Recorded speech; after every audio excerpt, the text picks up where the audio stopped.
This box is all G1. You sank my battleship! Hello, my baby! Hello, my honey! Hello, my ragtime gal! Suddenly you kissed my wife! Baby, my heart's on fire! Take a big, long, stinking look at this. It's Legacy United Autobots Stand 5-pack. Or is it the Legacy Autobots Stand United 5-pack? Oh, the heck with it. It's the Legacy United Autobots Stand United 5-pack. And what's in this box, you ask?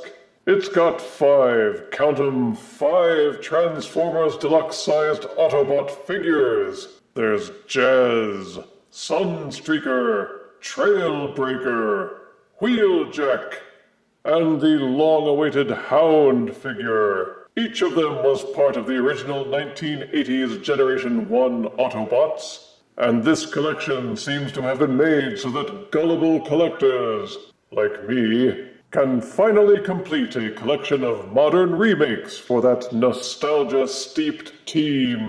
The box is set up like most Hasbro Pulse Generation Selects Transformers offerings, colored cardboard brown, and slathered with some chocolate brown ink for the designs. In this case, it's line art depictions of CGI wireframes of each figure in the set, along with their names and corporate logos. There's duplicates of that line art on the side panels, more of the corporate logos on top. The back just has some of the line work spilling over. Then there's this big sticker which seals the box. It's got the name of the pack and the names for each figure, and it's the only way you'll know if your package has been tampered with. But outside of that, there's nothing about the box that's in any way interesting or remarkable. So let's get these figures out and give them what 5.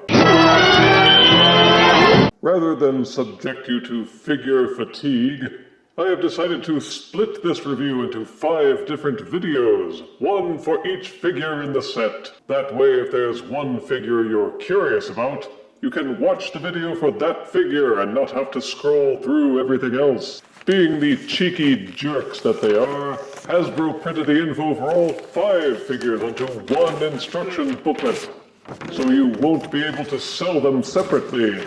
The clever little... Anywho, let's get the boring ones out of the way first.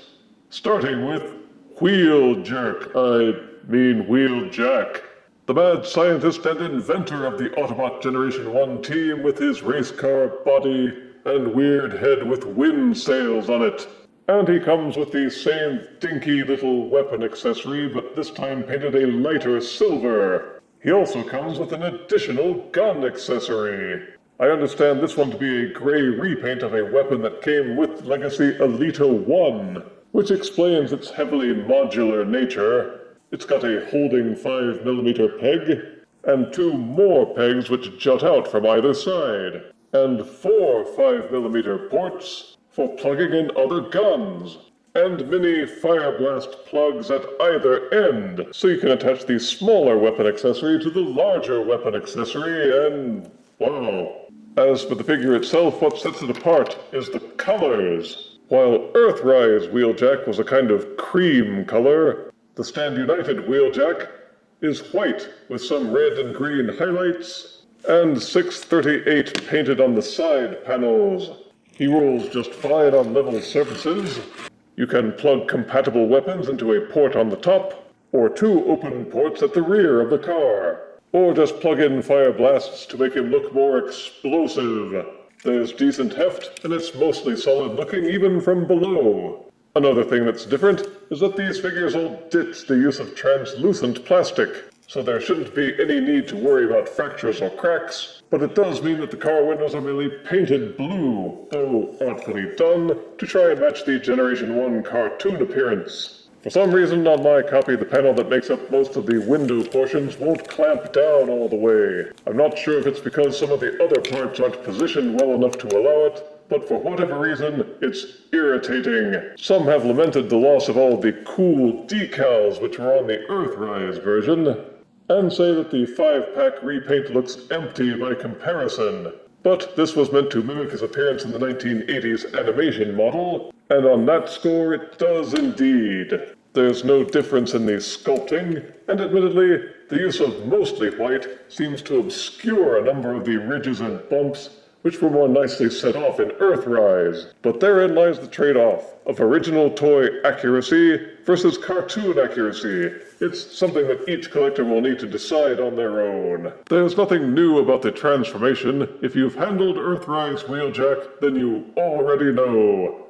And knowing is half the battle. Again, there are no molding or sculpt differences in the robot mode. You will find the Earthrise version identical, except again for the paint job. They used a much cleaner white for the Autobot 5-pack version, and the parts which were silver painted have been mostly replaced with a less impressive flat gray. But again, animation model. And let's face it, when you're drawing cartoons by hand, giving the effect of a metallic sheen to an object takes a lot of work.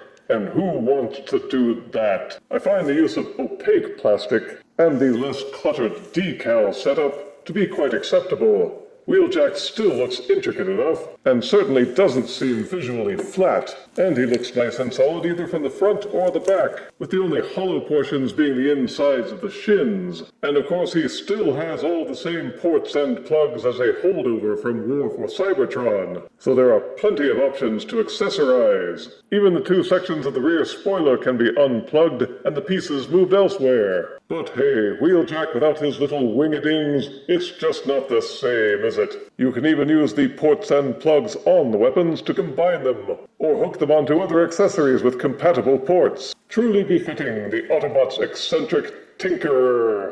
It has the exact same levels of articulation as Earthrise Wheeljack, allowing you to get excellent posing out of him, with the ball-socketed head, rotating and hinged shoulders, bendable elbows, swiveling fists, waist rotation, legs that kick forwards and back and splay out, bendable knees, and his big feet still have that ankle pivot. For size comparison, he's just a little over 5 inches, the exact same size as Earthrise Wheeljack. Duh. Some collectors were delighted when the Stand United 5-pack was announced. Others were irritated because they already had Earthrise Wheeljack, and this set was forcing you to buy another copy to get the other figures which you might not have had yet. Fortunately, I was able to sell most of the figures that would have been duplicates, so I'm able to enjoy the Autobots Stand United 5-pack as a net gain. As for Wheeljack, the Earthrise mold was always quite good. This remake doesn't really do anything different or innovative, but it's still worthy of an identical 8 out of 10 death score. Just don't try to fit Bumblebee in his caboose. If you refuse me, honey, you lose me. Then you'll be left alone, oh baby, tell them all, and tell me I'm your own.